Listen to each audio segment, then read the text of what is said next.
e também a formação das fezes do intestino grosso.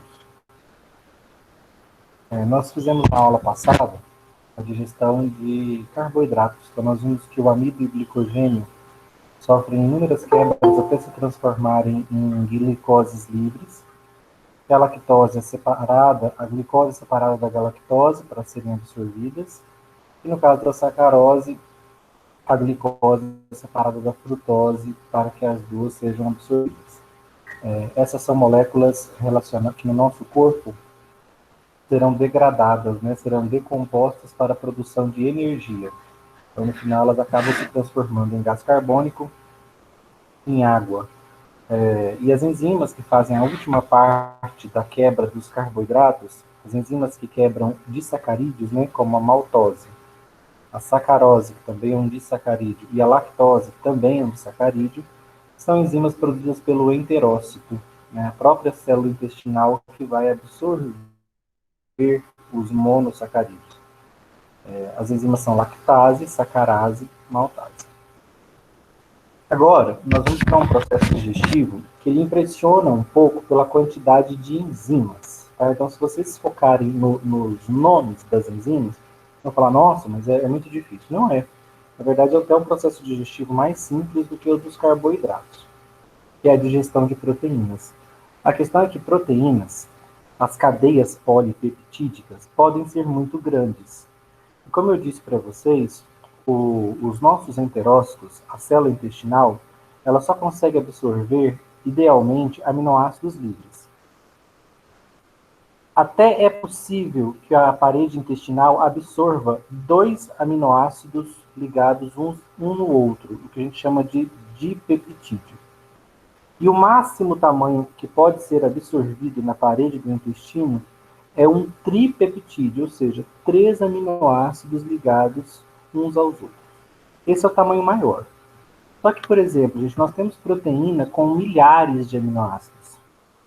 Nós temos a maior proteína do corpo humano mesmo, ela tem mais de 34 mil aminoácidos na sua estrutura. Vocês conseguem imaginar o tamanho do esforço digestivo, que é pegar uma longa proteína de 34 mil aminoácidos ligados uns nos outros e ir quebrando ela até formar aminoácidos separados, livres? Vocês, na atividade que eu passei, tiveram contato com uma proteína, né? A beta-caseína.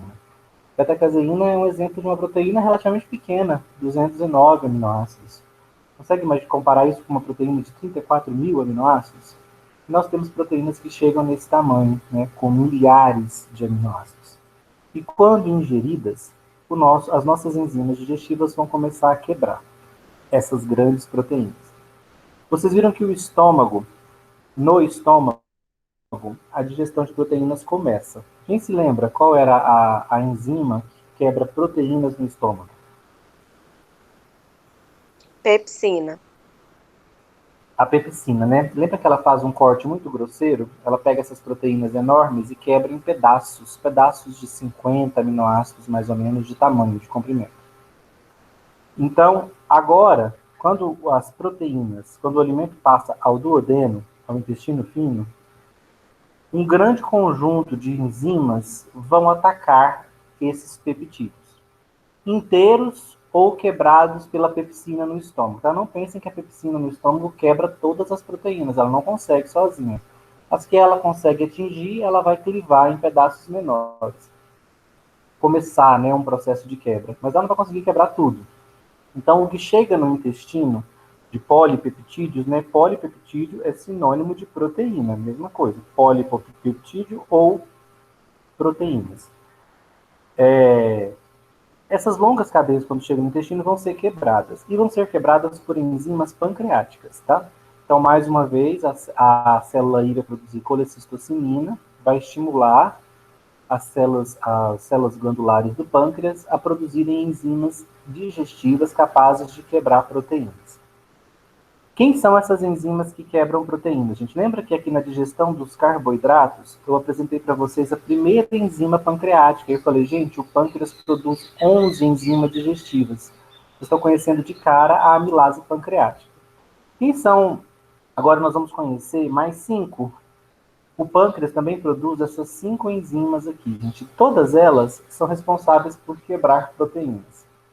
A mais poderosa delas é a tripsina.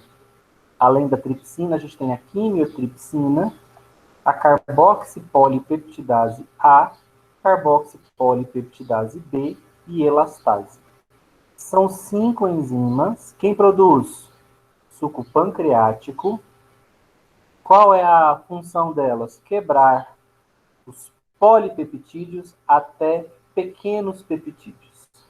Essa é a função dessas 5 enzimas. O que são pequenos peptídeos?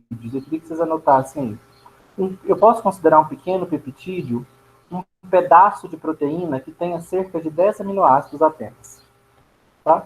Então, pensa uma proteína como a beta-caseína, com 209 aminoácidos. Ela vai virar cerca de 21 pedaços. Pequenos pedaços de 10 aminoácidos cada.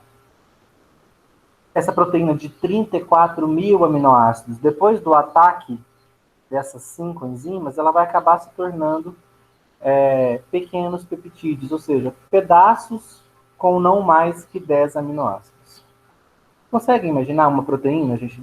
A proteína, vocês podem pensar ela como um colar de pérolas. Né? Cada pérola é um aminoácido. Então, pense que você tem um colar de 209 pérolas, como, por exemplo, é a beta-caseína. O que é você quebrar essa proteína? O que é você torná-la aí um pequeno peptídeo? É você ir cortando ela, até restarem apenas pedaços dela de 10 pérolas em cada, ou seja, pedaços com 10 aminoácidos em cada. Se alguém não estiver entendendo essa ideia, me fala. Tá, então, olha, esse conjunto de enzimas pancreáticas faz com que as grandes proteínas sejam quebradas em pedaços, tá? De cerca de 10 aminoácidos cada, que a gente chama de pequenos peptídeos. Como eu disse, o que eu disse para vocês no começo? 10 aminoácidos, o nosso enterócito vai conseguir absorver ou ele ainda precisa quebrar mais? Quais são as 3 formas que ainda dá para absorver de proteínas após a digestão? O que o nosso intestino consegue absorver? Pequenos peptídeos de 10 aminoácidos, ele vai conseguir? Sim ou não? No máximo até tripeptídeo, né? 3. No máximo até 3. Então 10 não vai, tá? Ainda preciso quebrar mais. Como é que eu vou quebrar mais? Com essas outras 2 enzimas, dipeptidase e aminopolipeptidase. Quem produz a dipeptidase e a aminopolipeptidase? Dessa vez não é o pâncreas, é o próprio enterócito. Ele produz essas 2 enzimas que finalizam o processo de digestão de proteínas. Aí os pequenos peptídeos, que têm cerca de 10 aminoácidos, são quebrados em aminoácidos livres, dipeptídeos ou tripeptídeos.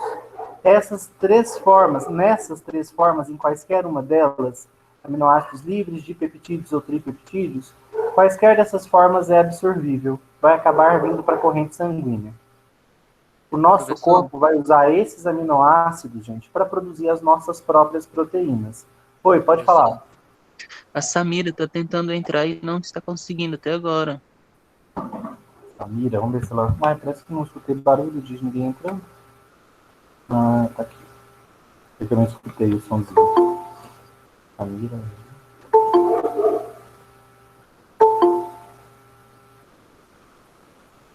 Pronto, entraram. Então vamos lá. O que eu vinha dizendo, meninas que entraram agora, é que quando as grandes proteínas chegam no intestino, elas são quebradas em pequenos peptídeos de 10 aminoácidos, e quem faz essa quebra é esse conjunto de 5 enzimas pancreáticas. Todas elas enzimas capazes de quebrar ligações peptídicas, ou seja, quebrar proteínas. Só que elas fazem uma quebra bastante significativa, né? Proteínas gigantes, né? Aí de milhares de aminoácidos acabam se transformando em pequenos peptídeos, e esses pequenos peptídeos acabam não sendo absorvidos, né? Porque ainda estão grandes demais. Apesar de pequenos, tem 10 aminoácidos de tamanho. Isso é muito. O enterócito não consegue absorver. Por isso, o próprio enterócito produz 2 enzimas, dipeptidase e aminopolipeptidase. O que elas fazem? Quebram os pequenos peptídeos em aminoácidos, dipeptídeos e tripeptídeos. quaisquer desses 3 tamanhos é absorvível. Eu quero que vocês pensem o seguinte, ó, tomei colágeno, tomei albumina, tomei do ovo, tomei a beta-caseína do leite. Quando esses grandes peptídeos chegarem, eles serão quebrados pelas enzimas pancreáticas em pequenos peptídeos e depois as 2 enzimas do enterócito vão quebrá-los em aminoácidos livres de peptídeos e tripeptídeos. O que chega na minha corrente sanguínea, gente, jamais é albumina, beta-caseína ou colágeno inteiro. São apenas fragmentos deles, né? Os aminoácidos que os compunham. Quando esse pool de aminoácidos chega na minha corrente sanguínea, o sangue vai distribuí-lo pelo corpo. E todas as minhas células precisam de aminoácidos para produzir as suas próprias proteínas. Então, por exemplo, uma pessoa que está malhando, ela vai precisar de aminoácidos para produzir proteínas, porque o volume da célula muscular dela está aumentando. E esse volume está aumentando porque a quantidade de proteína dentro da célula muscular está aumentando. Então, uma pessoa que está malhando, ela precisa de bastante aminoácidos para o tecido muscular, para que ela consiga sintetizar proteínas e suas fibras musculares comecem a ficar cada vez mais volumosas. No final, todo músculo vai ganhar volume, né? E a pessoa vai ter uma massa magra, uma massa muscular mais exuberante, mais volumosa. Isso aqui, gente, eu desenhei para vocês, é uma estrutura básica de um aminoácido, tá? Essas moléculas tão importantes na nossa fisiologia. Vocês vão ver que aminoácidos estão envolvidos em processos biológicos muito importantes. Os neurotransmissores, por exemplo, né, as moléculas que fazem a sinalização química entre os nossos neurônios, são todos produzidos a partir de aminoácidos. Então, por exemplo, eu preciso de triptofano, que é um aminoácido, para produzir serotonina no meu cérebro, que é um neurotransmissor relacionado a uma série de processos no sistema nervoso central. Eu preciso de tirosina, que é um aminoácido, para produzir adrenalina, para produzir dopamina, que também são neurotransmissores muito importantes. Isso é uma estrutura básica de um aminoácido. Tá? Por que ele se chama aminoácido? Reparem que ele tem uma cadeia carbônica, que vai variar de um aminoácido para outro, essa cadeia carbônica, mas o que não varia é que todos os aminoácidos possuem um grupo ácido carboxílico e um grupo amina. Por isso eles são chamados de aminoácidos. Tá? São moléculas orgânicas, né, cadeias carbônicas, que contêm um grupamento amina e um grupamento ácido carboxílico. Se vocês forem lá naquele slide que tem a estrutura de todos os aminoácidos, vocês podem olhar nos 20 aminoácidos. Lembra desse slide que eu falei dele há um tempo atrás? Deixa eu achar ele aqui. Se vocês forem aqui e olhar cada uma dessas estruturas, em todas elas vocês vão encontrar um grupamento ácido carboxílico, C-OOH, e um grupamento amina, NH2. Isso faz da valina um aminoácido. Se vocês vierem aqui na tirosina, não, fica pequeno. Vamos aqui na serina. Vocês vão ver que a serina tem uma estrutura diferente da valina, mas ela também tem um grupamento ácido e um grupamento amina. Por isso a serina também é um aminoácido. Alguns são essenciais, né? A gente precisa que eles estejam presentes na nossa dieta, porque nosso corpo não produz. Outros não são essenciais, porque o nosso fígado produz. Nossa, professor, isso aí que é enjoado de entender, porque não é nem a fisiologia, é essas bioquímicas.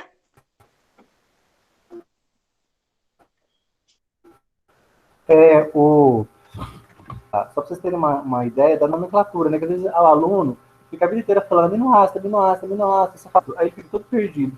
Ele leva esse nome só para uma questão química, né? Agora, assim, quem é bom de química orgânica, né? Quem lembrar elementos funcionais sabe, isso aqui é uma amina, NH2. Isso é carboxílico, C-OOH. Então, se tem uma amina e um ácido cílico, é um aminoácido. Né? E uma cadeia carbônica que vai variar de um para outro. Então, da leucina é um, da cisteína é outro, da prolina é outro, da cadeia carbônica, mas todos, para serem considerados aminoácidos, tem que ter um grupo amina e um grupo ácido carboxílico. Tá? Isso aqui é um aminoácido isolado, eu posso ir ligando um para gerar as proteínas, né, que tem diferentes tamanhos. Eu posso ter proteínas muito pequenininhas, eu posso ter proteínas gigantescas, né, como essa aqui maior do corpo humano, que tem mais de 34 mil aminoácidos ligados um no outro. Para a gente terminar, proteínas, só queria falar para vocês uma coisa curiosa. Essas 5 enzimas pancreáticas, tripsina, quimiotripsina, as carboxipolipeptidases A e B e a elastase, são quebradoras, né, de proteínas. Elas pegam os polipeptídeos e transformam em pequenos peptídeos. E como fazem... E uma curiosidade sobre elas é que elas só se ativam, gente, quando elas chegam dentro do intestino. O pâncreas, quando pôs elas aqui dentro do pâncreas, ele produz elas nas formas inativas, tá? Então, a tripsina é produzida como tripsinogênio inativo. A quimiotripsina é produzida como quimiotripsinogênio inativo. Lembra lá do estômago que a pepsina também era produzida na forma como pepsinogênio? Só depois que ela chegava no estômago é que ela se ativava em ambiente ácido e virava pepsina. Aqui também, a tripsina e a quimina são produzidas nas formas inativas, tripsinogênio e quimiotripsinogênio. A carboxipolipeptidase A e B é produzida como carboxipolipeptidase A e pró-carboxipolipeptidase B. E a elastase como proelastase. Como se isso aqui não bastasse, como elas serem produzidas na forma inativa, o pâncreas ainda produz um inibidor de tripsina, uma substância que vai manter a tripsina inibida, sabe? Porque se a tripsina se ativar, ela ativa as demais. Por que vocês acham que isso aqui acontece, gente? Por que o pâncreas usa as enzimas digestivas que digerem proteínas na sua forma inativa e ainda produz um inibidor de tripsina para mantê-las inativas? O que vocês acham que isso acontece? Alguém tem uma ideia?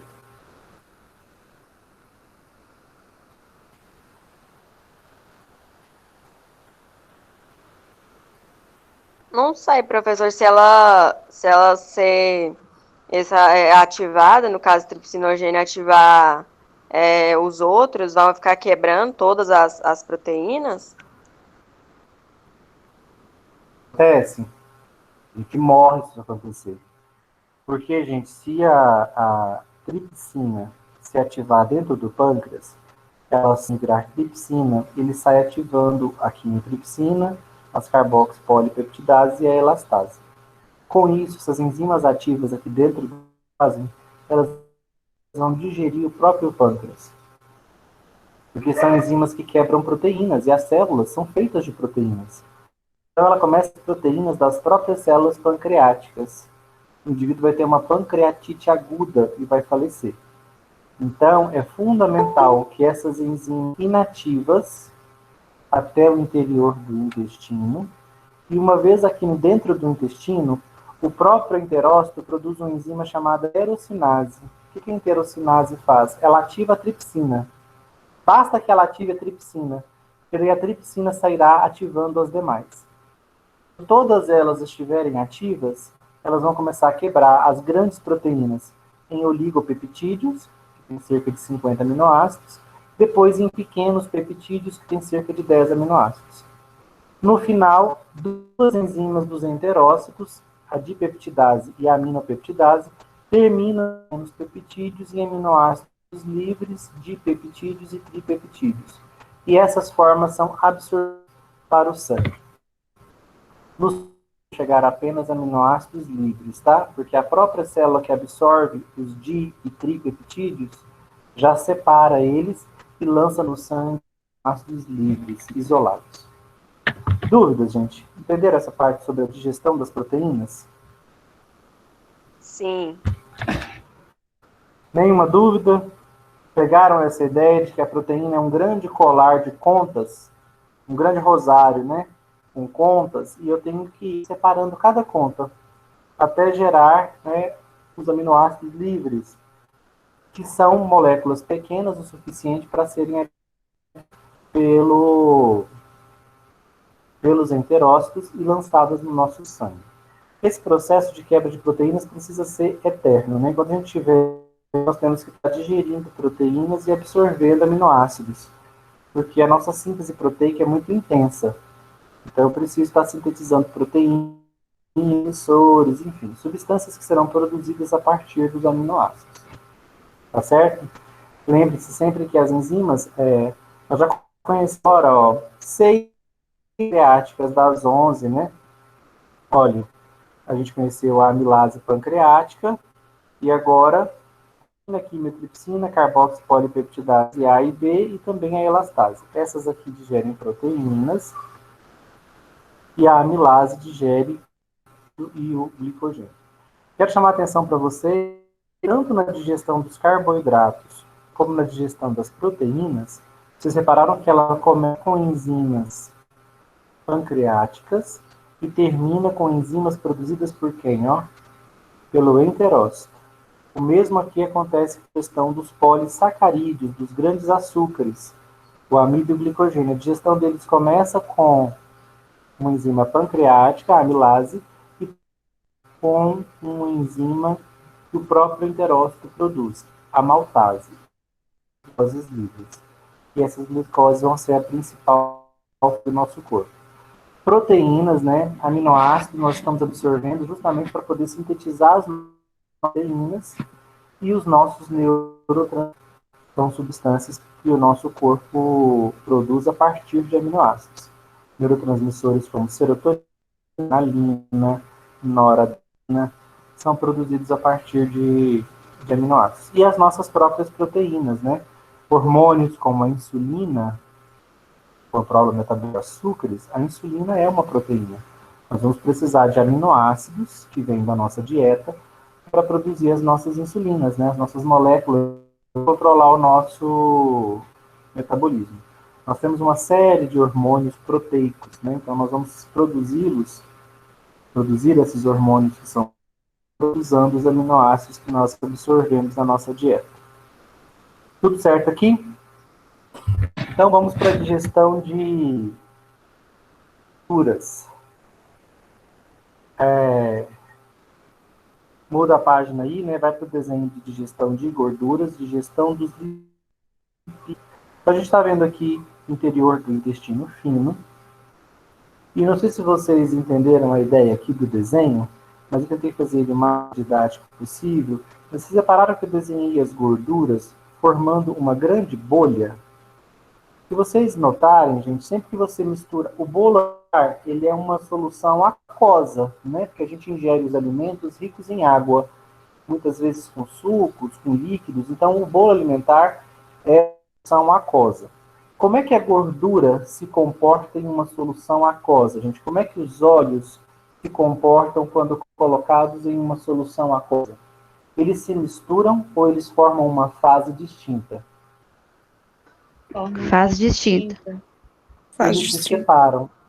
No intestino, isso acontece. Quando nós ingerimos gorduras junto com água, né, junto com líquidos presentes no próprio alimento, ou líquidos, né, refrigerantes, lá no nosso bolo alimentar, as gorduras acabam se agregando e formando uma bolha de gorduras. Ali dentro eu tenho todos os tipos de lipídios dentro dessa bolha. Eu tenho triglicerídeos, saturados e insaturados, vegetal ou animal. Eu tenho fosfolipídios. Eu tenho ésteres de colesterol. Os 3 principais lipídios. Mas essa bolha, ela é baixa em triglicerídeos, né? Lembra que eu disse que 98% das gorduras que a gente come, dos lipídios que a gente ingere, são triglicerídeos. 1% são ésteres de colesterol, 1% são fosfolipídios. Então, a grande maioria são triglicerídeos. Quando essa chega no intestino, a gente fica muito difícil de digerir, porque as enzimas não conseguem entrar dentro dessa fase oleosa. As enzimas que digerem enzimas pancreáticas, elas não conseguem acessar. O que eu preciso separar, eu preciso misturar essa gordura no meu bolo alimentar. Professor, o áudio está travando. transformar essa gordura, essa fase de gordura. É difícil isso, hein? Tá, eu vou. Você conseguiu acompanhar? Ou não conseguiu entender esse começo que eu falei? Vou Não consegui entender, o professor estava travando. falar de novo, então. Tá me ouvindo melhor agora? Sim. Só um pouquinho importa aqui, porque meu quarto tem vidro, acho que o vidro dá uma atrapalhada. Dá um minuto aí.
Pessoal, vamos lá então?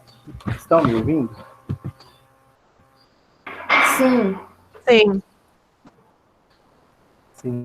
Na parte das proteínas, travou? Nas proteínas vocês conseguiram acompanhar? Diz que sim, por favor. Professor, na proteína aqui no meu deu? Foi, né? O meu também Graças foi. a Deus. Então vamos aqui nos lipídios. Assim que começar a travar, seguinte, tá? Para eu já parar e esperar ver se melhora. Eu acho que a internet oscila e dá esse problema.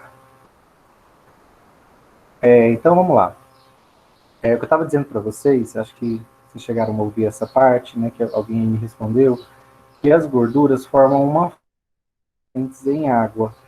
Então, as gorduras que a gente ingere, os lipídios, os óleos vegetais, as gorduras animais, o colesterol, os fosfolipídios das membranas, das células que a gente come, tanto das células animais como das células vegetais. Esses lipídios, como eles são insolúveis em água, eles formam uma fase. E aí as enzimas digestivas não conseguem entrar dentro dessa bolha de gordura, dentro dessa fase oleosa. Eu preciso separar essa fase oleosa em pequenas gotículas de gordura, misturadas no bolo alimentar. Essas gotículas, as enzimas conseguem atacar e promover a digestão dos triglicerídeos, dos ésteres de colesterol e dos fosfolípidos. A principal substância que precisa ser digerida aqui são os triglicerídeos, né? Eles representam 98% dos lipídios que são ésteres de colesterol, 1% são fosfolipídios. Como é que o nosso corpo faz para separar essa bolha de gordura, gerar pequenas gotículas de óleo misturadas, pequenas gotículas de lipídios misturadas ao bolo alimentar? Essa separação da fase oleosa por uma secreção digestiva produzida pelo fígado e chamada bile. A bile, gente, ela contém água. Doutor, esperar um pouquinho, ver se melhora.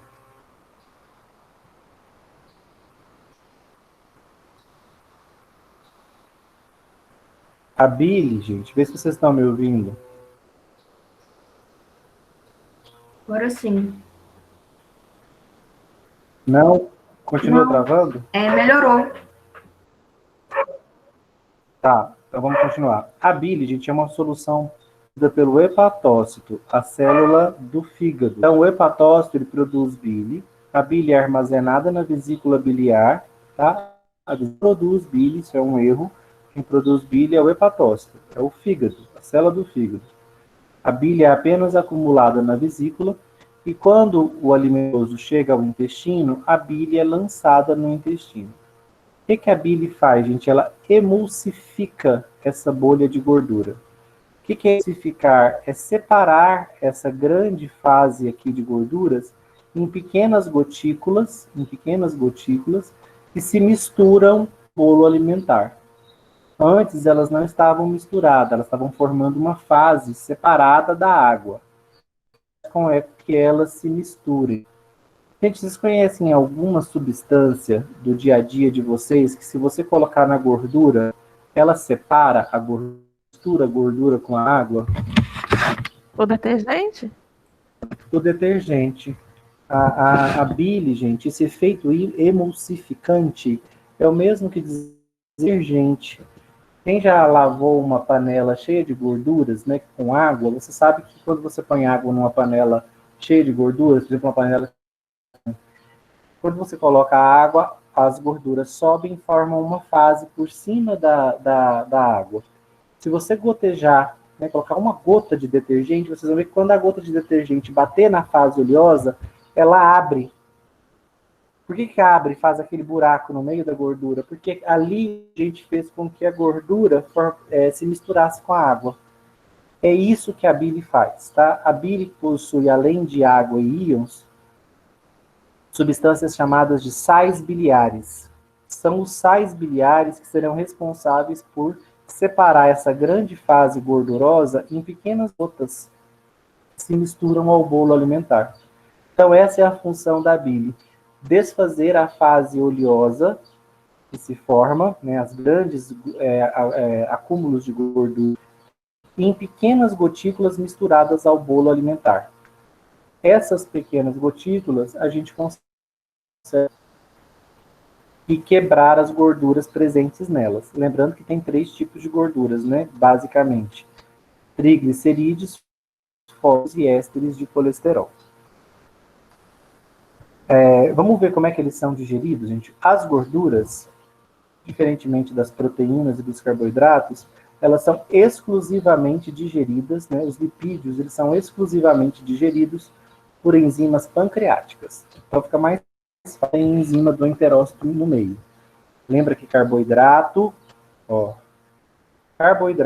e proteína, o final da digestão é feito por enzimas produzidas pelos enterócitos, né? A sacarase, a maltase, a lactase, a dipeptidase e a aminopeptidase.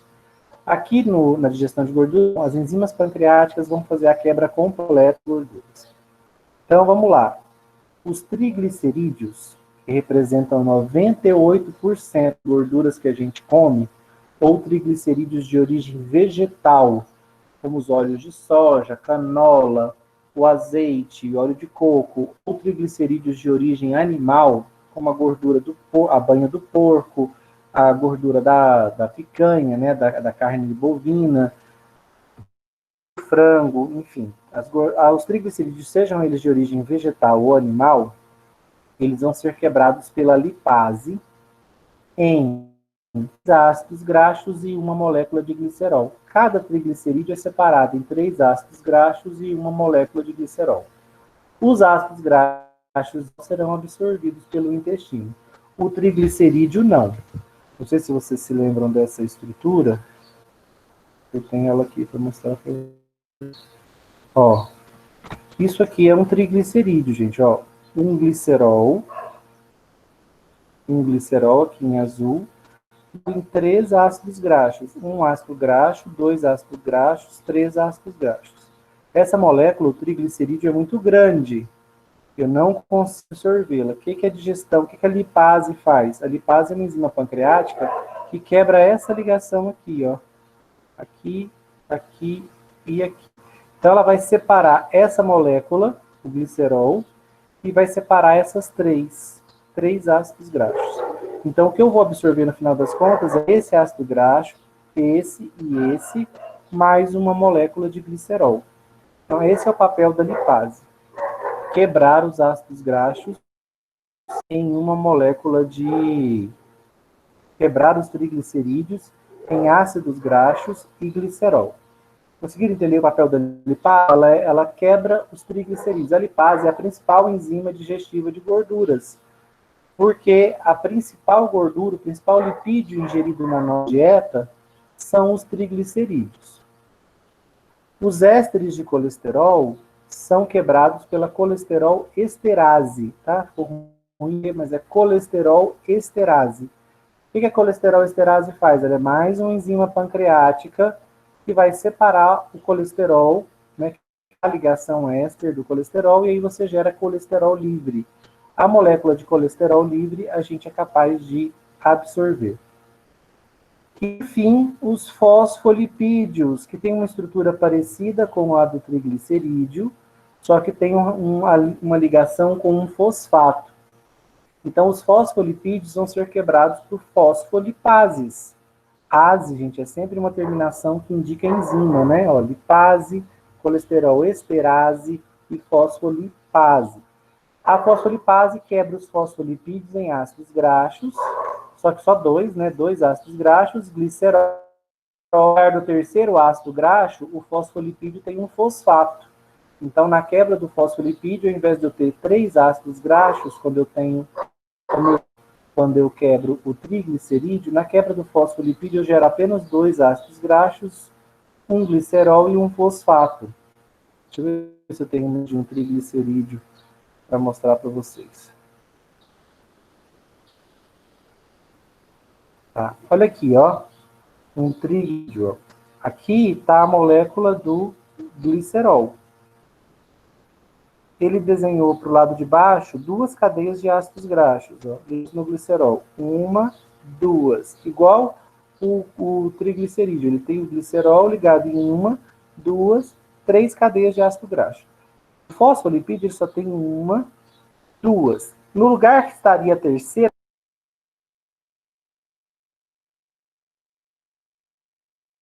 um átomo de fósforo ligado em 4 átomos de oxigênio. Um radical fosfato. Por isso que o fosfolipídio é diferente do triglicerídeo. A estrutura dele é... A diferença é que aqui, ó, no terceiro ácido graxo, ao invés de ter um ácido graxo, o fosfolipídio tem um fosfato. Aqui está a estrutura de um éster de colesterol, gente. É o colesterol ligado num ácido graxo. Essa é a molécula de colesterol, ó. Uma molécula muito importante no nosso corpo. Apesar do colesterol ser vilanizado, né? As pessoas estão sempre preocupadas com o teor de colesterol no sangue, porque realmente um excesso de colesterol é patogênico. Mas colesterol, em níveis fisiológicos, é uma molécula vital para a produção de diversos hormônios, como, por exemplo, a testosterona, o estrogênio, o cortisol, a aldosterona. Vários hormônios são produzidos a partir do colesterol. E todos eles vão ser chamados de hormônios esteroidais. Por quê? Porque eles são produzidos a partir do colesterol, e o colesterol, gente, é um esteroide. Esses 4 anéis aqui presentes no colesterol, ó, 1, 2, 3, 4. Esses 4 anéis a gente chama de núcleo esteroidal. Todas as moléculas que tiverem essa estrutura base, todas as moléculas que tiverem esses 4 anéis orgânicos, a gente vai chamar de moléculas esteroides, né? Moléculas esteroides. Normalmente o nosso corpo produz esteroides usando o colesterol como... Então é importante ter colesterol no organismo.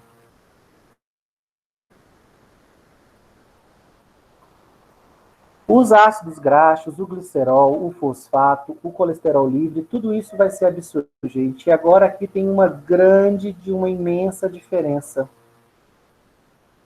As gorduras, como elas não são solúveis em água, olha que incrível, elas não são absorvidas direto para a nossa corrente sanguínea. Todos os demais nutrientes vão direto para a nossa corrente, exceto os lipídios. Quando eles são quebrados e absorvidos, eles acabam sendo drenados para o sistema linfático. Só quando o ducto linfático desembocar nos vasos sanguíneos é que as gorduras vão, enfim, chegar no sistema circulatório. Tá? Então, é bom peguinha de concurso falar que os lipídios são absorvidos do intestino para a corrente sanguínea. Não. Os ácidos são... Os nucleotídeos são...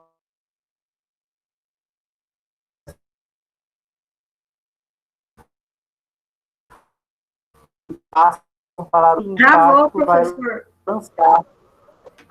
Ah, tá. Só depois, gente, que os ductos linfáticos vão lançar as gorduras, os lipídios, na corrente sanguínea. Tá? Então, esses produtos da digestão de gorduras, eles só vão chegar à corrente sanguínea depois. Quando absorvidos do intestino, os lipídios, as gorduras presentes na nossa alimentação, passam direto para o sistema linfático. E só depois chegam à corrente sanguínea. Tá? Então, ó, carboidratos, açúcares, as glicoses, frutoses e galactoses, os monossacarídeos absorvíveis, eles são absorvidos direto para a corrente sanguínea. Os aminoácidos são absorvidos direto para a corrente sanguínea, fruto da digestão de proteínas. Os também vão direto para a corrente sanguínea. As vitaminas, os minerais, direto para a corrente sanguínea, exceto os lipídios. Tá? Ficou, né, gente? Ficaram com alguma dúvida? Querem que eu repita alguma parte da digestão das gorduras? É importante lembrar na digestão das gorduras o papel da bile.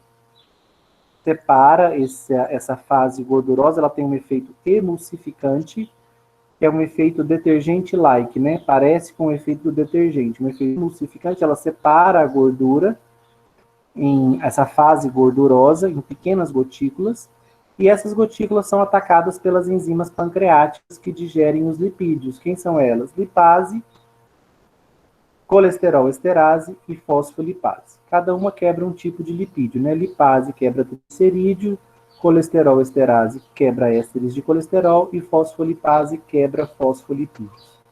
Os ácidos Professor, graxos e glicerol... Oi? Só uma coisa, então essa bile, ela é produzida o tempo inteiro, assim, pessoa que come muito o tempo todo, então ela tá sempre sendo produzida?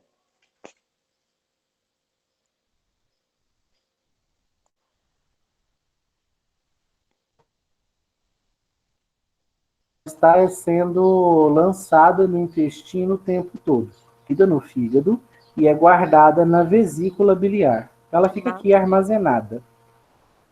Quando você se alimenta e chega no seu intestino um alimento gorduroso, aí um estímulo vai ser dado para que a vesícula biliar se contraia e lance bile no duodeno para a bile poder desfazer essa fase oleosa. Mas ela fica guardada na vesícula. Só quando o alimento gorduroso chega no intestino é que ela é liberada. Porque você entende que se ela fosse liberada o dia todo, seria um gasto de energia à toa? Porque às vezes você não comeu gorduras, para que você precisaria de bile, né? Ela só é importante na digestão de gorduras. Então ela só é liberada quando a gordura chega no duodeno. Certo. Mais alguma dúvida, gente? Das gorduras? Professor, quando a pessoa tira a vesícula, Oi. então, aí no caso não tem como armazenar essa bile, né? O que acontece? Olha, as pessoas que tiram não armazenam.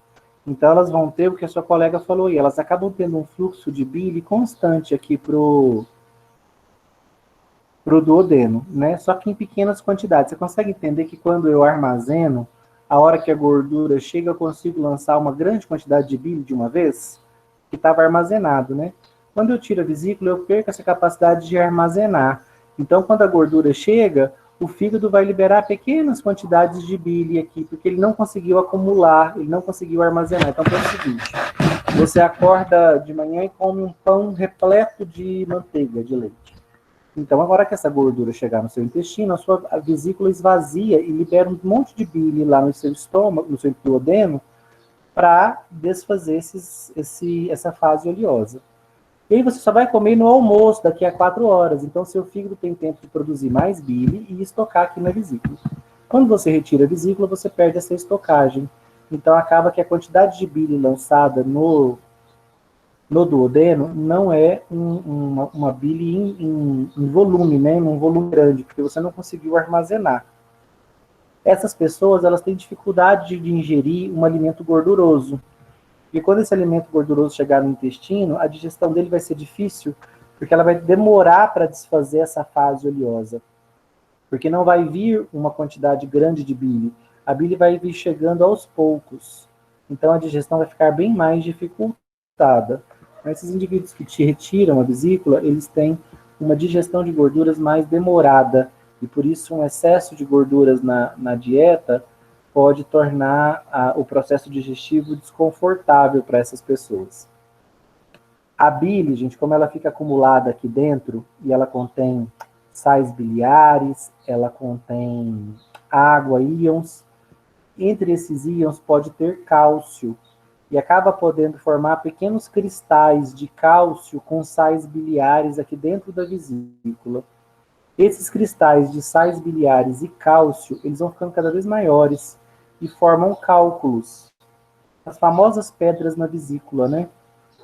Quando esses cálculos se acumulam aqui dentro, a vesícula pode inflamar e ela precisa ser retirada.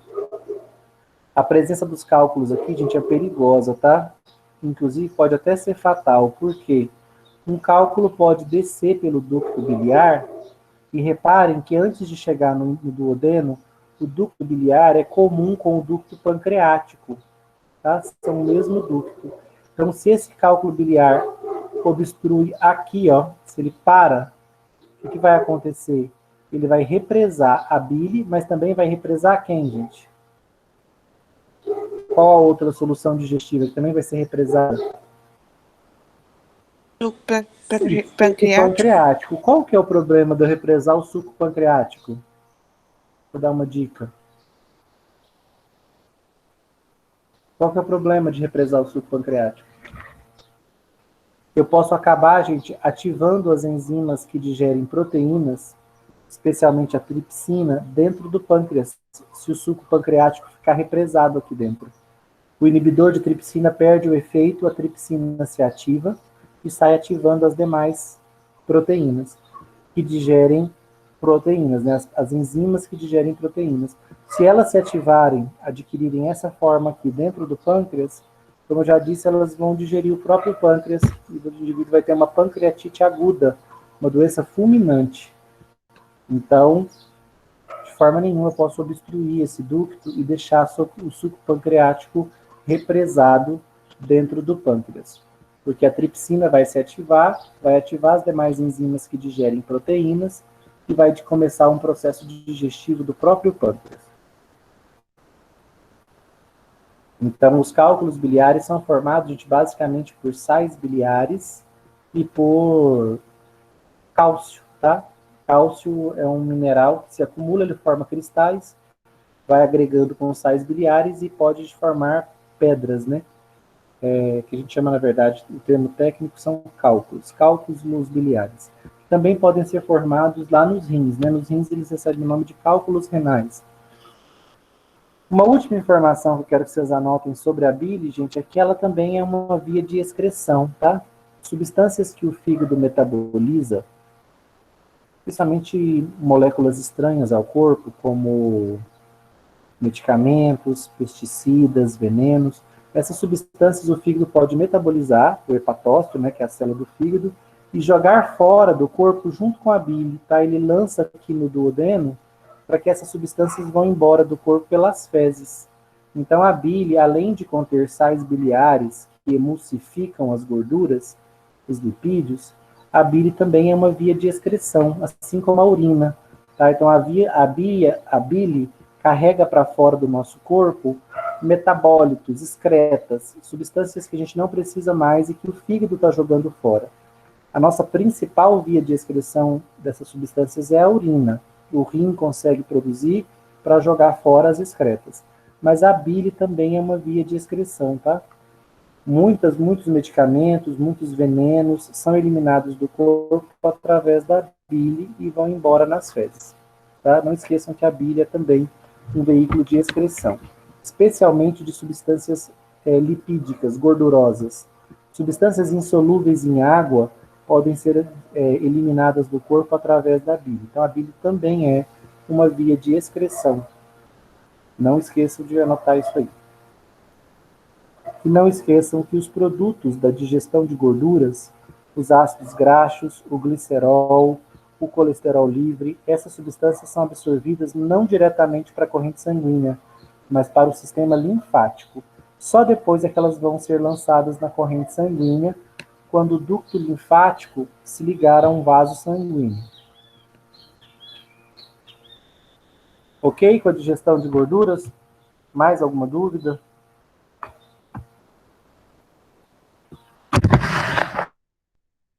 Ó, então nós já vimos 9, nem doeu tanto, ó, 9 das 11 enzimas pancreáticas. Vimos a amilase pancreática, vimos as 5 enzimas que quebram proteínas, tripsina, quimotripsina, carboxipolipeptidase A e B e elastase. Vimos as 3 enzimas pancreáticas que digerem gorduras, lipase, colesterol esterase e fosfolipase. E vimos, vamos ver agora, as 2 últimas, que são as enzimas que digerem nucleotídeos. Quem são elas, gente? São a ribonuclease, que ficou bem ruim aqui, né? A desoxirribonuclease. O nome dessas 2 enzimas... Não.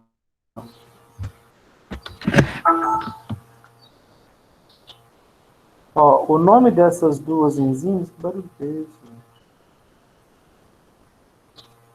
O nome dessas 2 enzimas já diz o que elas fazem, né? A gente ingere na nossa dieta, gente, 2 tipos de ácidos nucleicos. O ácido ribonucleico, que a gente chama de RNA, e o ácido desoxirribonucleico, que a gente chama de DNA.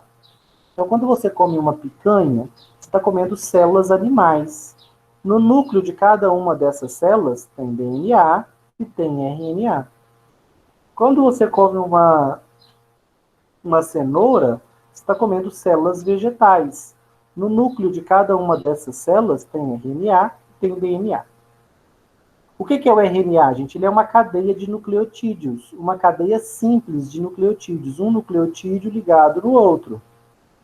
O que é o DNA? O DNA é uma cadeia dupla de nucleotídeos, né? Então, a quantidade de nucleotídeos numa molécula de DNA é muito maior, né? É o dobro do que a quantidade de nucleotídeos numa molécula de RNA, porque o RNA é uma cadeia simples, o DNA é uma cadeia dupla.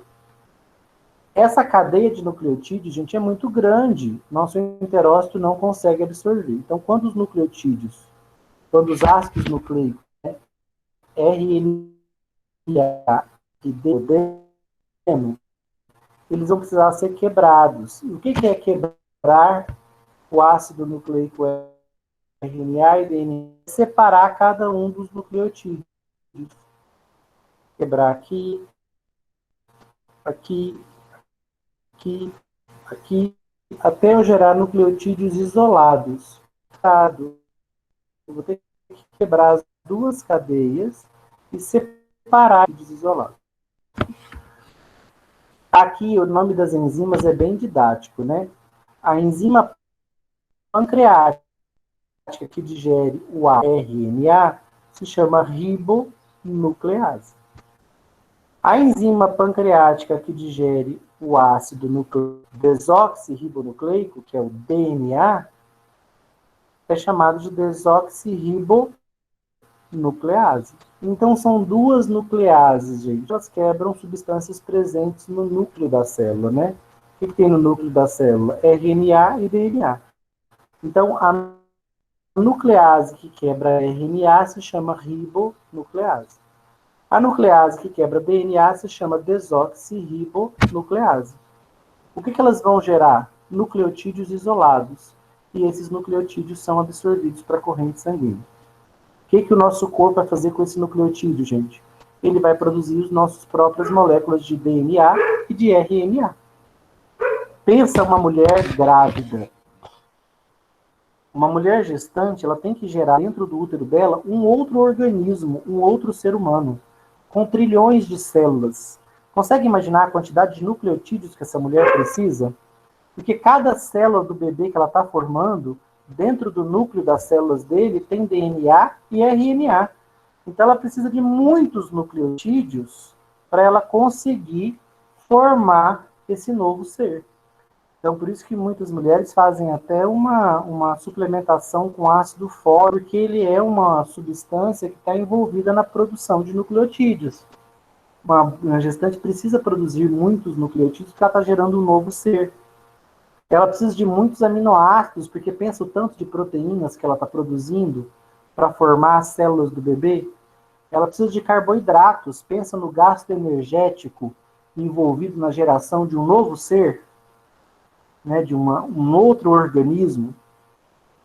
E ela vai precisar de lipídios, porque ela está produzindo células de um novo organismo. Concorda que ela vai precisar de muito fosfolipídio? Ela está produzindo membranas, né? Cada célula do bebê que ela gera são novas membranas que ela está produzindo, novas proteínas, mais DNA, mais RNA. Tá? Então, por isso que a gestação é uma demanda nutricional diferenciada, porque não é mais nutrientes só para alimentar o seu metabolismo. É nutrientes para alimentar o seu metabolismo, para formar um novo indivíduo e ainda alimentar o metabolismo dele, até que ele nasça e comece a se alimentar por conta própria. Então, energeticamente, a gestação demanda um aporte nutricional diferenciado. Para quem não sabe, gente, né, o que é um nucleotídeo, né, que é o nucleotídeo é a unidade básica do RNA e do DNA.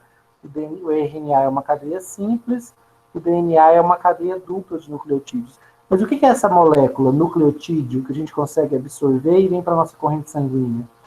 Os nucleotídeos, gente, são formados por um açúcar, tá? Um tipo de carboidrato contendo 5 carbonos, uma pentose, ligados numa base nitrogenada e num fosfato.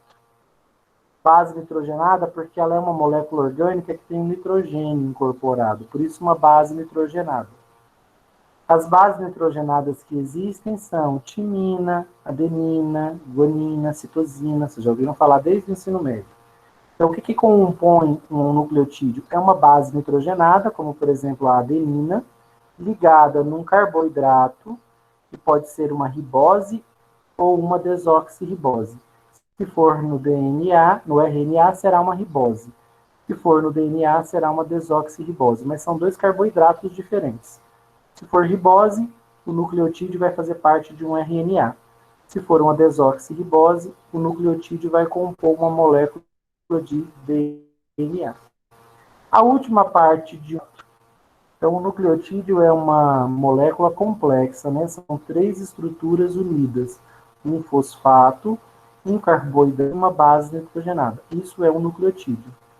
O RNA é uma cadeia simples desses nucleotídeos. E o DNA é uma cadeia dupla desses nucleotídeos. Essa é a mais simples, né, das digestões de grupos alimentares. Foi, gente, digestão de nucleotídeos? Alguma dúvida?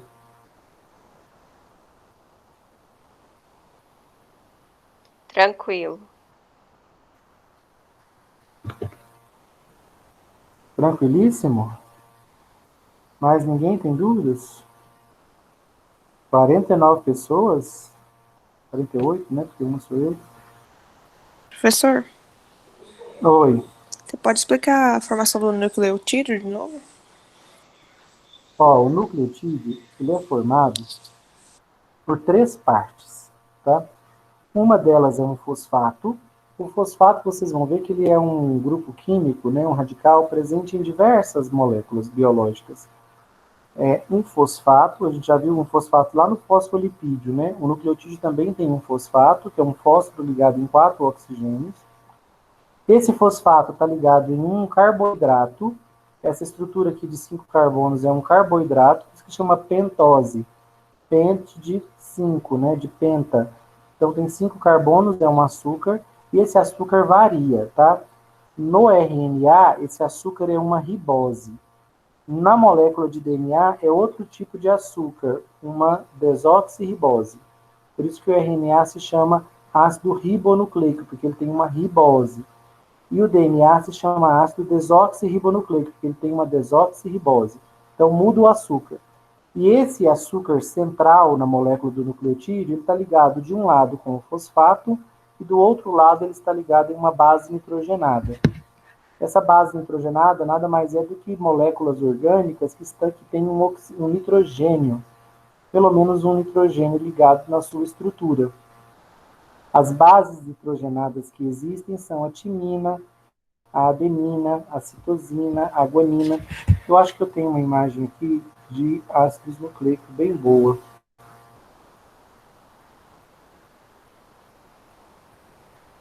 Olha aqui, ó, vê se você consegue acompanhar comigo. Isso aqui é uma molécula de DNA, tá vendo? Ó, porque ela tem uma cadeia de nucleotídeos de K e outra de K. Vamos tentar identificar os nucleotídeos de cada lado da cadeia para você tentar entender? Ó, olha aqui. Aqui tem um fosfato. Ó, aqui tem o fosfato está ligado numa pentose. E essa pentose está ligada numa base nitrogenada. Olha aqui, ó, um nitrogênio, 2 nitrogênios dentro de uma estrutura química. Isso aqui é uma base nitrogenada. Esse G está indicando para nós que essa base nitrogenada aqui é a guanina. Então, isso aqui é um nucleotídeo, ó, formado por guanina, ligada numa pentose, num açúcar, ligado num fosfato. Reparem que a guanina, ó, tem esses tracinhos vermelhos, ela está interagindo com um nucleotídeo do outro lado, na outra fita. Isso aqui é uma fita do DNA, ó, um lado. Essa aqui é outra fita. Né? Então, vamos lá. De cá eu tenho um nucleotídeo, cuja base nitrogenada é guanina. Do outro lado, na outra fita, reparem que eu tenho, ó, uma molécula orgânica contendo nitrogênio. Olha aqui o nitrogênio. O C está indicando para mim que essa base nitrogenada é a citosina. Reparem que ela está ligada, ó, também num açúcar, numa pentose, e essa pentose está ligada em um fosfato. Então, eu tenho de um lado da minha fita um nucleotídeo contendo citosina, interagindo no outro lado, na outra fita do DNA, com outro nucleotídeo contendo guanina como base nitrogenada. Conseguiu acompanhar? Sim, A ideia obrigada. de que é um nucleotídeo? Sim. Quero mostrar para vocês agora. Aqui. Ó. Eletrólitos. Quem são os eletrólitos? A gente pode chamar também de minerais, porque os minerais são ionizados em água. Nós temos uma grande quantidade de minerais que nós precisamos no nosso organismo.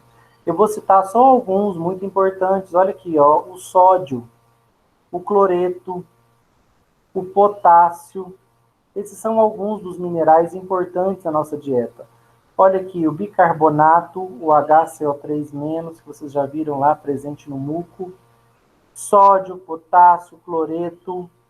Eu poderia citar uma infinidade, gente. Ferro, magnésio, manganês, zinco, cobalto, que mais a gente precisa no nosso organismo? Iodo. Todos esses nutrientes, todos esses eletrólitos são necessários para o nosso desenvolvimento. E eles não precisam ser digeridos, tá? Eles são absorvidos por canais iônicos e vão passar pelo enterócito e vão cair na nossa circulação sanguínea.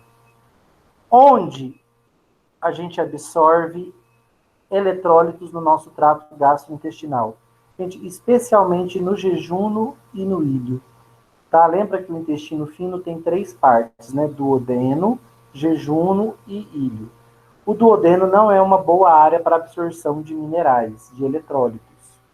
Quem absorve eletrólitos no nosso trato gastrointestinal é especialmente a porção média do intestino fino, que é o jejuno, e a porção final, que é o ilho.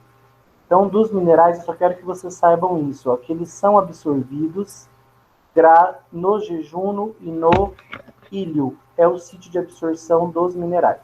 Então, quando vocês tomam um Centrum, né, aquele medicamento, aquele polivitamínico famoso, um polivitamínico qualquer, esses de A a Z, que tem um monte de vitaminas, um monte de minerais, tanto as vitaminas quanto os minerais, gente, são absorvidos no jejuno e no ilho. Aqui, ó, uma tabelinha que traz para vocês as nossas principais vitaminas. As vitaminas também são absorvidas, podem reparar aqui, ó, no jejuno ou no ilho. É importante eu saber se a vitamina é absorvida no jejuno ou no ilho? Não. Basta que eu saiba que o sítio de absorção de vitaminas do meu corpo, assim como dos minerais, é o ilho e o jejuno, que são as duas partes finais do intestino fino. Então, o duodeno também não vai ser um bom sítio de absorção de vitaminas. Vitaminas são absorvidas especialmente no jejuno e no ilho. São cerca de 5 metros de intestino, tá? Se somar o jejuno com o ilho, e é a região onde vitaminas e minerais são absorvidos. Reparem, gente, que aqui a tabela está em inglês, mas está escrito aqui, ó, water soluble e fat soluble. O que significa isso? Solúvel em água e solúvel em gordura. Então, nós temos vitaminas que são solúveis em água, como vitamina C, B1, B2, biotina, B12, B6. Então, todo o complexo B mais a vitamina C, para ficar fácil, tá? O que é solúvel em água? Todas as vitaminas B e o complexo C. E a vitamina C, desculpa. Quem é solúvel em óleo? As demais. A vitamina A, D, E e K. Todas elas são vitaminas solúveis em óleo, tá? São lipídios, são mais fáceis de serem absorvidos. Então, se é solúvel em óleo, porque não é solúvel em água, né? Então, são lipídios também essas vitaminas. Podem ser classificadas como lipídios, porque são moléculas insolúveis em água. A, D, E e K. Quem é solúvel em água? Todas as vitaminas do complexo B e a vitamina C. BC, apenas as B e Cs, que são solúveis em água. O restante solúvel em óleo. As vitaminas também serão absorvidas no intestino fino. Como vocês viram, gente, o intestino fino é um sítio muito interessante. Essa estrutura, né, o intestino fino, cadê o desenho dele? Aqui. Duodeno, jejuno e ilho são estruturas muito incríveis, porque é aqui que toda a digestão acontece, é aqui que proteínas são quebradas, carboidratos, ácidos nucleicos e lipídios. É aqui que eles são absorvidos, é aqui que vitaminas e minerais também serão absorvidos. Então, ele é um órgão que evoluiu para digerir alimentos e absorver as moléculas frutos da digestão. Então, ele desenvolveu as vilosidades e as microvilosidades justamente para aumentar a sua capacidade de absorver essas moléculas que são digeridas aqui dentro. Então, o intestino fino é um grande centro de digestão. Se eu perguntasse para vocês, gente, qual é a composição do suco pancreático? Né? Inclusive, deve ter essa pergunta lá no estudo dividido. Qual é a composição do suco pancreático?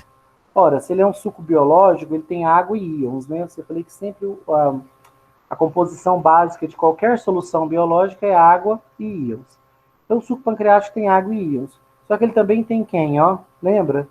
Ele possui bicarbonato de sódio para neutralizar o ácido clorídrico. Então, além de água e íons, o suco pancreático tem bicarbonato de sódio. O que mais? Amilase pancreática. O que mais? As 5 enzimas que digerem proteínas. O que mais? As 3 enzimas que digerem lipídios. O que mais? As 2 enzimas que digerem nucleotídeos. Então, o suco pancreático, gente, além de água e íons, ele tem 11 enzimas digestivas e bicarbonato de sódio.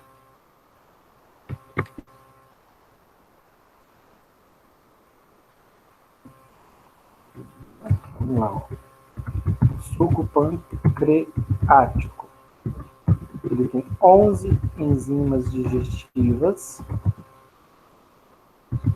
água, íons e bicarbonato de sódio. É o mais complexo e o mais importante suco digestivo do trato gastrointestinal. Tá? É graças ao suco pancreático que nós somos capazes de digerir os alimentos. Sem o suco pancreático, a digestão de fato não aconteceria, nutrientes não seriam absorvidos e o organismo iria padecer, né? Então, por isso que um dos muitos motivos para o pâncreas ser um órgão vital é que ele é o órgão produtor das principais enzimas digestivas do corpo, e a digestão dos 4 grandes grupos de moléculas, né, proteínas, carboidratos, ácidos nucleicos e lipídios, só acontece graças às 11 enzimas digestivas que o pâncreas produz. Então, o pâncreas é um órgão crucial no processo digestivo, assim como o intestino fino é um órgão crucial no processo de absorção. Tá? A absorção de nutrientes é feita no intestino fino, o que torna essa estrutura fundamental no nosso organismo, né, para promover um aporte de nutrientes para a nossa corrente sanguínea. E lembra, nosso metabolismo está o tempo todo demandando nutrientes. Cada célula que se divide, ela tem que duplicar o seu DNA, então ela precisa de nucleotídeos, ela precisa de fosfolipídios para dobrar a sua membrana, ela precisa de proteínas, e ela precisa de carboidratos para gerar energia, a energia necessária para se multiplicar. Nós temos tecidos, gente, que nunca param de se dividir, como a nossa pele, por exemplo, é um tecido que se divide constantemente. As nossas células sanguíneas, elas nunca param de ser produzidas. Então, para a gente manter essa produção de células, eu preciso de um aporte constante de nucleotídeos, de fosfolipídios, de energia, de glicose e de proteínas. Tá certo? Esse é o motivo de nós nos alimentarmos. E o nosso corpo é uma máquina, né, que precisa ser constantemente nutrida para que ele continue funcionando de forma adequada. Por isso que uma má nutrição, uma nutrição deficiente ou incorreta, provoca uma série de distúrbios no corpo humano. Uma das melhores coisas que a gente pode fazer pela nossa saúde, gente, é equilibrar a nossa dieta. E eu não estou falando em fazer dieta, não, tá? Estou falando em ter uma dieta equilibrada, em comer coisas saudáveis, em comer coisas que fazem bem, em comer os mais variados grupos de alimentos. Ter uma dieta equilibrada é talvez uma das principais contribuições para o nosso bem-estar biopsicossocial, ou seja, para ter saúde. A saúde começa com o que a gente coloca dentro da nossa boca e manda para dentro, né, os alimentos que a gente ingere. Então, esse equilíbrio nutricional é uma busca e para nós, profissionais da saúde, junto aos nossos pacientes, é uma luta aí para tentar equilibrar a dieta deles. A Revolução Industrial nos brindou aí com uma série de alimentos ultraprocessados, alimentos industrializados, contendo uma quantidade excessiva de minerais, excessiva de sódio, de sal, de gorduras modificadas, como as gorduras trans. Esses alimentos ultraprocessados, gente, quase que no geral, eles são nocivos à saúde. A industrialização gerou alimentos falsos, né? Ela pega um óleo vegetal, um óleo líquido, e satura ele artificialmente, ele vira uma estrutura pastosa, que é a nossa margarina, bastante prejudicial à saúde. As gorduras trans em geral, que são inseridas nesses salgadinhos, nesses alimentos todos, um excesso de conservantes, de sódio presente nesses alimentos industrializados. Então, para começo de conversa, um esforço para abandonar os industrializados. Né, o excesso de açúcar em produtos industrializados, o excesso de sacarose, né, em refrigerantes, esses sucos industrializados, esse leite industrializado, tudo isso é repleto de substâncias conservantes que são prejudiciais à saúde. Então, minha tentativa com vocês aqui é que quanto mais vocês puderem tirar da dieta de vocês, ou quando tiverem filhos, se puderem educá-los o máximo possível distantes desses produtos industrializados e usar alimentos mais naturais, isso é um grande ganho de qualidade de vida, de saúde, de expectativa de vida, tá? Lá na frente. Muitas das doenças das quais nós padecemos, nós perdemos nossos parentes, né, nossos avós, nossos pais, são frutos de uma dieta, são consequências de uma dieta incorreta. Então, o infarto do meu avô, da minha avó, foi talvez fruto de um excessivo consumo de gorduras ao longo da vida. Um câncer, lá na frente, pode ter sido um excessivo consumo de produtos contaminados com agrotóxicos, com pesticidas ou com substâncias carcinogênicas. Lá na frente pode ter sido o câncer de colo de cólon, né, um câncer intestinal, que pode ter vitimado um pai, um avô. Então, lá na frente, a gente paga o preço por uma dieta desequilibrada ao longo da vida. Professor, Foi. a minha tia, ela fumava muito, muito, muito e não comia bem, sabe? Ela tava muito magrinha, ela não comia nada. O cigarro, a nicotina, ela gera uma sensação de saciedade, né? E muitas Isso, vezes as pessoas diminuem muito a dieta. Então você repara que a pessoa, quando está fumando, ela fica cada vez mais magra. E sem sim. contar toda a toxicidade, né, que o cigarro gera para diversos tecidos. Em Não, termos até de, falava, se eu tiver o cigarro, eu nem preciso comer. em termos de atitude pouco saudável, nada ganha do cigarro. Assim, fumar é uma atitude assim de uma ignorância absurda. É quase que um suicídio planejado, assim, que a pessoa vai fazendo aos poucos. Vai terminar muito mal. Vamos finalizar, gente, com o nosso alimento finalmente saindo do ilho, do intestino fino, e passando para o grosso. No intestino grosso, não tem mais nutrientes, gente. O que tinha de nutriente e o que era necessário para o meu organismo foi absorvido no intestino fino, duodeno, jejum e ilho. Aminoácidos, monossacarídeos como a glicose, nucleotídeos, vitaminas, minerais, tudo isso foi absorvido onde? No intestino fino. O que está passando aqui do intestino fino para o intestino grosso? O intestino grosso é formado aqui pelo seco, que é a primeira parte, depois cólon ascendente está do nosso lado direito. Aí cólon transverso, que atravessa o nosso abdômen, cólon descendente, que está do nosso lado esquerdo, sigmoide, reto, o ânus. A partir daqui, as fezes são eliminadas durante a defecação. O ânus é o último esfíncter do trato gastrointestinal. O que vai acontecer com o alimento quando ele chega no intestino grosso, gente? Quando ele passa do ilho para o seco, ele ainda é uma pasta, tá? Por dia, o nosso seco recebe cerca de 1,5 litro dessa pasta que vem do ilho.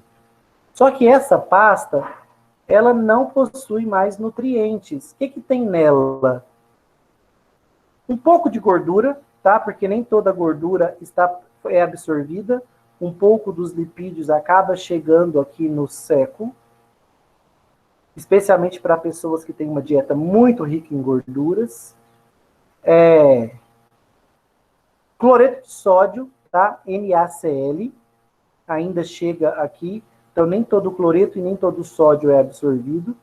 Se a pessoa tiver uma dieta com algum excesso, um excesso de cálcio, por exemplo, pode vir um excesso de cálcio aqui para o intestino grosso, mas é raro.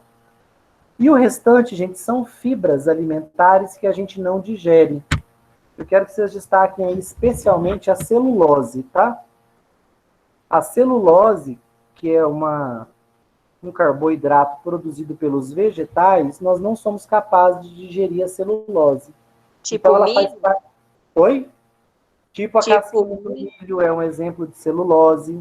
Ah, Então, a celulose é uma cadeia de açúcares, né, um carboidrato gigantesco, maior até do que o amido, mas que nós não conseguimos digerir. Os animais digerem celulose. Nós não. Então, essas fibras vão ajudar a compor as fezes.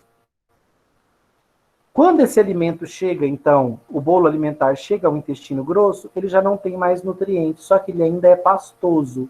Se ele é pastoso, gente, o que tem bastante ainda nele? Água. Água e alguns minerais, como sódio e cloreto, NaCl. Então, o que vai ser absorvido ainda no intestino grosso? Água e minerais. percam da cabeça de vocês que o intestino grosso é um sítio de absorção de nutrientes. Não é, tá? Os nutrientes que tinham que ser absorvidos foram absorvidos no intestino fino. Ah, professor, e medicamento? Se eu tomar um medicamento, uma dipirona, um paracetamol, eu vou absorver no intestino grosso? Não. O que tinha para ser absorvido desses medicamentos foi absorvido no intestino fino.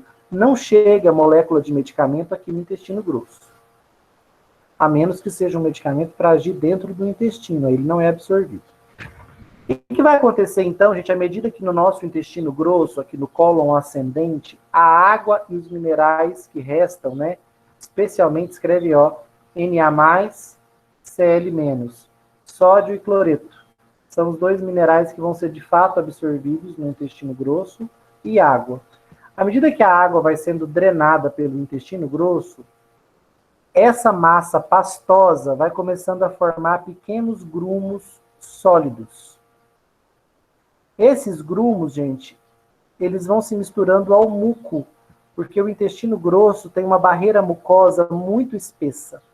Então, essas pequenas massas fecais sólidas vão se misturando ao muco.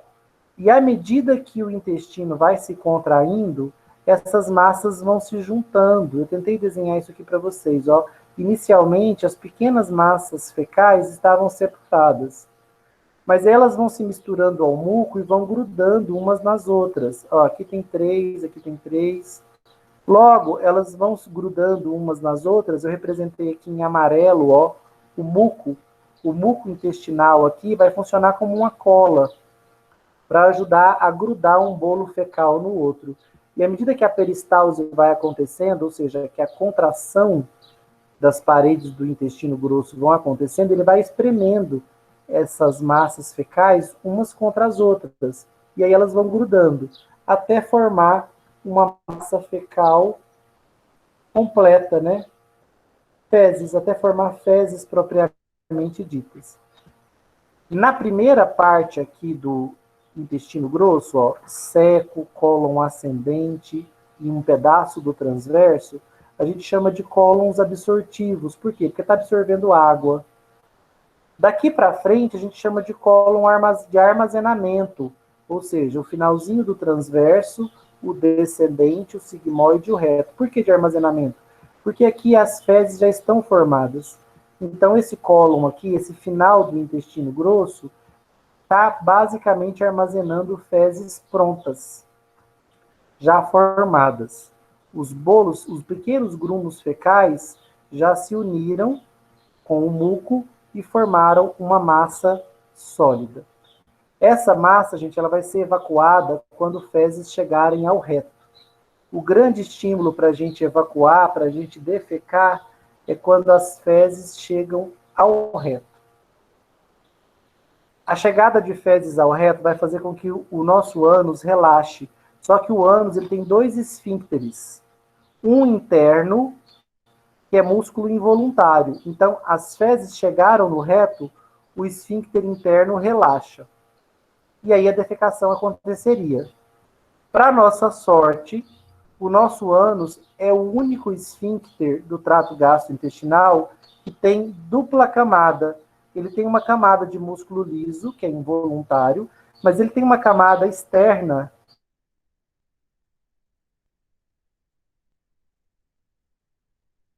muscular do ânus, permite que a gente contraia e relaxe de acordo com a nossa vontade.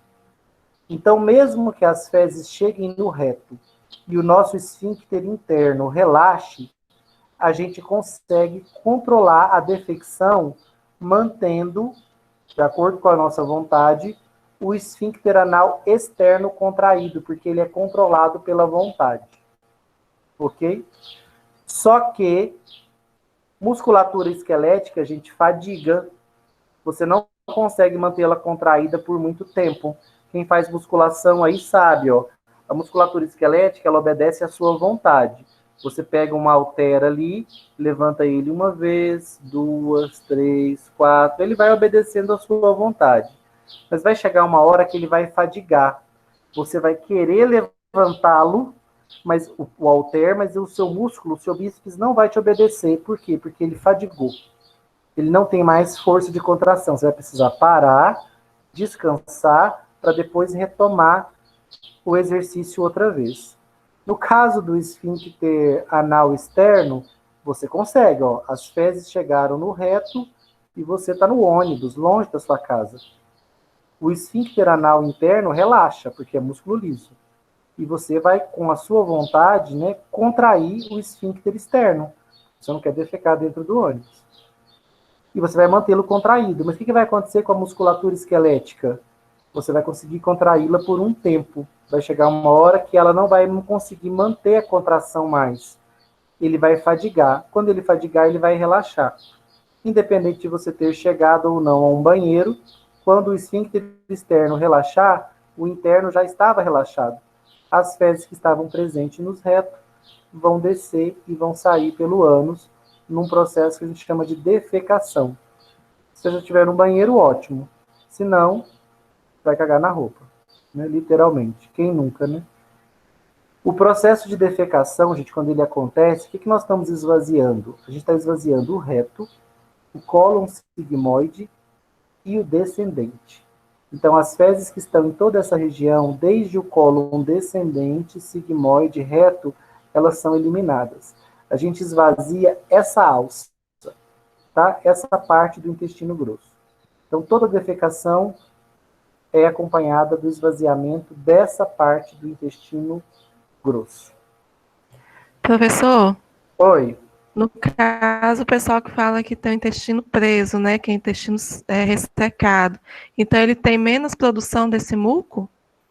Não, o problema dele não é produção de muco. O problema dessa pessoa é que a peristalse do intestino grosso dela é lenta. Porque aqui, concorda que as fezes são uma massa sólida? Então eu preciso de uma peristalse forte para empurrar essas fezes para frente. Se a peristalse é lenta, as fezes ficam muito tempo dentro do intestino grosso. O que o intestino grosso faz? Ele retira a água das fezes. Então, se elas ficarem aqui tempo demais, muita água vai ser retirada. E aí as fezes vão perder aquela consistência pastosa e vão ficar cada vez mais secas, até se tornarem literalmente pedras, ficarem petrificadas. Essas fezes o intestino não consegue empurrar. Você vai precisar fazer uma colonoscopia. Você vai inserir uma mangueirinha aqui com água e vai tentar desmanchar, né, hidratar essas fezes petrificadas para elas serem evacuadas. E aí você consegue desobstruir esse intestino. Então, na verdade, a constipação é um indivíduo em que as fezes passam muito lentamente pelo intestino grosso. E aí elas perdem muita água, porque elas ficam muito tempo aqui dentro. E aí elas petrificam. As fezes, vocês sabem, a consistência dela é pastosa, porque ela é muito aquosa ainda. Tem um slide aqui que mostra isso, ó, a consistência das fezes. Vocês vão ver que as nossas fezes, ó, elas são 75% água. Só 25% das fezes são matéria sólida. E o que é essa matéria sólida, esses 25%? São micro-organismos, bactérias, fungos, vivos ou mortos, substâncias não digeridas, como, por exemplo, fibras, como a celulose, um pouco de gordura, sais, como o sódio, que não é todo absorvido, a estercobilina, que é um pigmento que colore as fezes de marrom, tá? As nossas fezes seriam vermelhas, avermelhadas, se não tivessem estercobilina. A estercobilina é um pigmento presente nas fezes que deixam elas marrons, e ainda nós temos gases. Gases inodoros, como o hidrogênio, o CO2, o CH4, e gases mal cheirosos, como o indol, o escatol, as mercaptanas, e especialmente os sulfetos de hidrogênio. Então, quando os gases gerados no intestino pelas bactérias são mal cheirosos, é porque são indol, escatol, mercaptanas, mas quando é apenas CO2 e hidrogênio, esses gases são inodoros. Então vai depender da dieta, do tipo de alimento que chega no intestino e das bactérias que tem lá. Tá? Se tiverem bactérias que predominantemente produzem sulfetos, os sulfetos são mal cheirosos. Então os gases serão também mal cheirosos. Gente, já deu 9h40, só preciso terminar com vocês falando de um item aqui, ó, da microbiota intestinal. Esse slide aqui. Vamos falar um pouquinho da microbiota? Acho que no máximo em 5 minutos a gente finaliza. Deixa eu vir aqui. Estava o desenho. Ó, todo o nosso intestino grosso, gente, abriga dentro dele uma população microbiana fabulosa. É provável que a gente tenha dentro dos nossos intestinos mais célula bacteriana e fúngica do que célula que a gente tem no nosso próprio corpo. Então, a gente tem mais parasitas, né, mais bactéria, mais fungo vivendo dentro do nosso intestino do que células formando o nosso corpo inteiro. Nós temos trilhões, gente, de bactérias e fungos vivendo dentro do nosso intestino. Essa é uma relação simbiótica. Sabe por quê? Essas bactérias não nos fazem mal e nós não fazemos mal para elas. Pelo contrário, essas bactérias fazem algo bom para nós e nós fazemos algo bom para elas. Alguém sabe o que a gente faz por essas bactérias que estão aqui, ó, dentro do nosso intestino grosso? O que a gente faz de bom por elas? Que é uma relação de troca. Elas nos ajudam e nós ajudamos elas. Essa população fabulosa de micro-organismos que a gente chama de microbiota intestinal, formado de fungos e bactérias especialmente, o que a gente faz por elas? Quem sabe?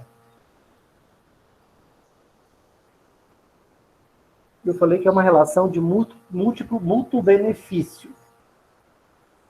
Alimento, tipo, elas vivem dentro da gente, a gente alimenta elas, tipo isso? Perfeito. Quer mais? A gente faz muito por elas. A gente dá para elas casa e comida. Um local para elas viverem, seguro e rico em nutrientes. Porque essas substâncias que chegam ao intestino grosso e que são moléculas que nós não conseguimos digerir, nós não conseguimos, mas as bactérias conseguem. Então, para nós, o que chega no intestino grosso não é mais alimento, são restos. Mas para elas, que são decompositores, não são restos. Para elas, são alimentos. Então, elas vão produzir, elas vão se alimentar dessas fibras que nós não digerimos e vão produzir gases. Esses gases que elas produzem aqui no intestino grosso, gente, formam bolhas aqui dentro que ajudam a empurrar as fezes. Então, as fezes não são empurradas só pelas peristalses. Os gases que as bactérias formam também ajudam a empurrar essas fezes para frente. Inclusive, esses gases eliminados junto com as fezes. Eles são frutos da digestão microbiana. À medida que as bactérias vão digerindo as fibras que nós não fomos capazes de digerir, elas produzem esses gases. CO2, hidrogênio, indol, mercaptol, sulfetos. E esses gases formam bolhas que ajudam a empurrar as fezes. Agora, outra pergunta. O que vocês acham que as bactérias fazem por nós? Essa imensa população bacteriana.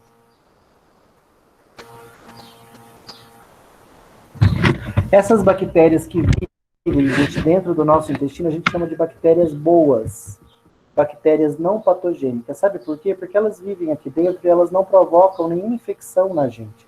Elas não nos fazem mal. Elas se alimentam das fibras vegetais e, ao fazer isso, elas vão se multiplicando. Chega um ponto, gente, que essa microbiota ocupa todo o nosso intestino.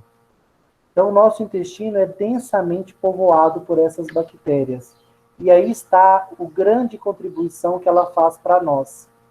Quando você ingere uma bactéria patogênica, por exemplo, o Vibrio cholerae, que provoca cólera, quando essa bactéria patogênica, ou uma salmonela, né, numa maionese mal feita, então pensa que uma bactéria patogênica como a salmonela está chegando no seu intestino.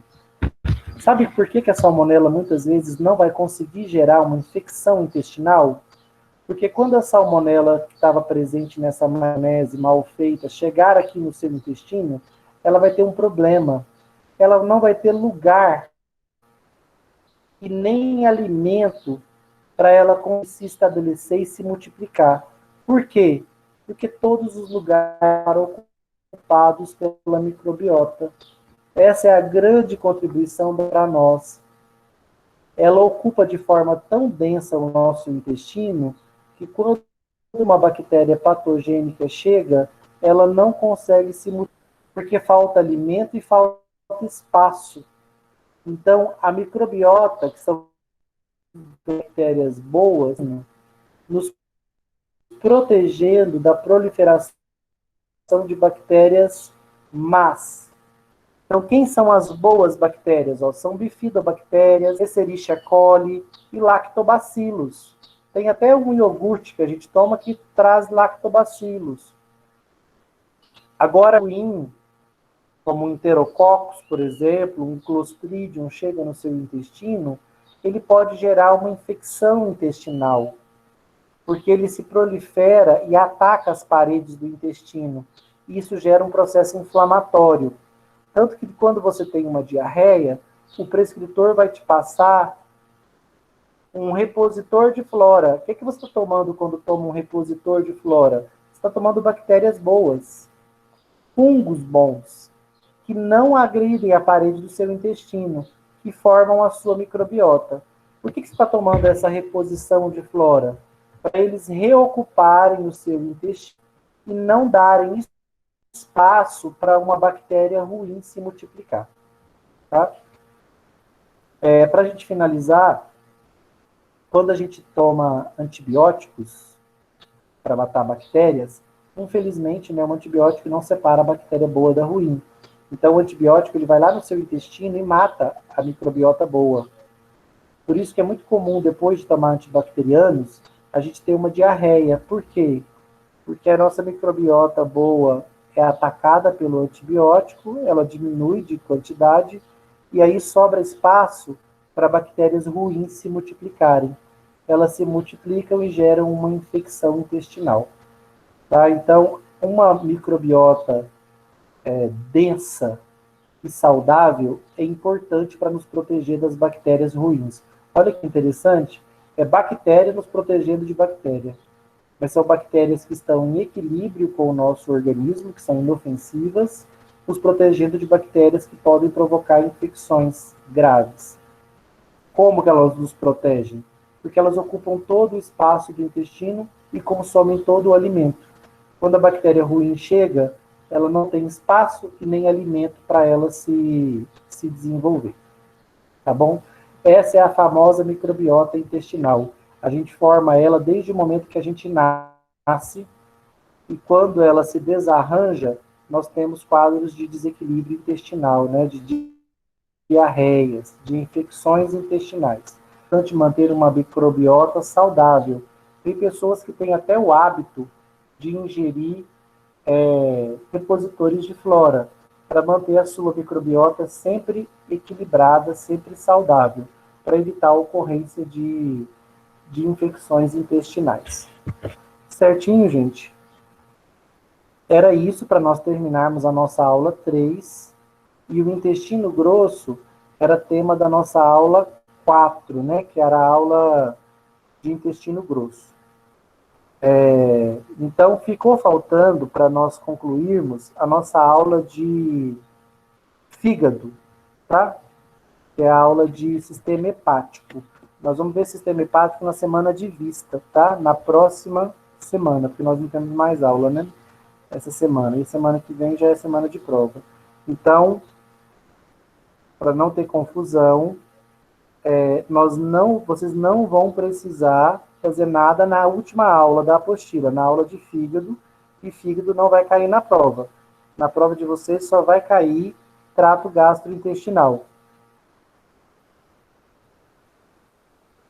Tô vendo aqui, Camila, o cigarro é uma tragédia, né?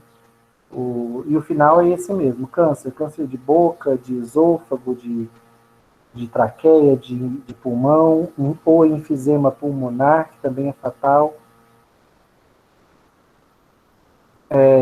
Dúvidas, gente? Podem perguntar. Professor,